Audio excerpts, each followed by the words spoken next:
Okay, so yun mga boss, ayan, napakaganda. Solid, Mount Olis, viewpoint, entrance, 100 per adult. Ayan yung view, napakalamig pa rin, 15 degrees. Ayan siya. So kaya naman ng motor, 4x2, 4x4. Pwede kayo maglagay ng sticker dyan. Ayan, so naglagay tayo. Ayan yung sticker natin. Ayan, napakaganda. 1, 2, Alas 7 na kami nagpunta. Ayan. Medyo makulimlim doon. Dito naman maliwanag. Ayan. Pwede rin kayo mamili dito ng mga gulay, mura lang. Ayan, maraming gulay dyan. Okay, so yun, day 1 namin sa Baguio muna kami. Doon muna kami umikot tsaka naggala. Kaso coding na kami ng Lunes, so di na muna kami uli pumasok ng Baguio. Nag-Atok Benguet kami kasi walang coding dito.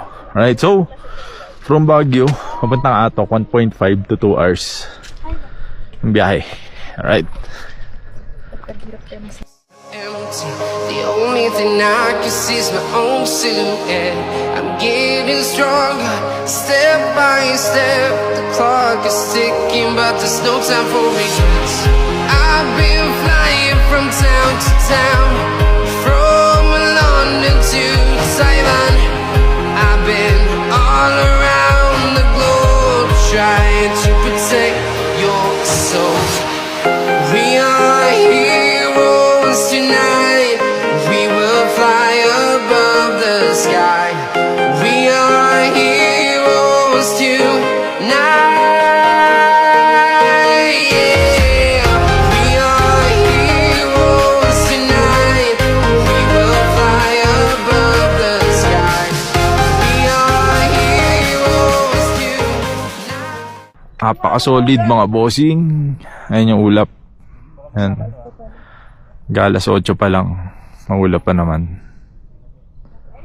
Napakaganda. Yana, smile! Look at mommy! Smile! Yana, look! Look kay mami. Yan! Okay na. Thank you, Yana. Say welcome. Nagpipictoria kami. Maakit na yung fog mga bossing. Dali. Ayan. Hindi ko lang sure kung kita nyo pero maakit na yung fog. Mal, ka dito. Tingnan mo, dali.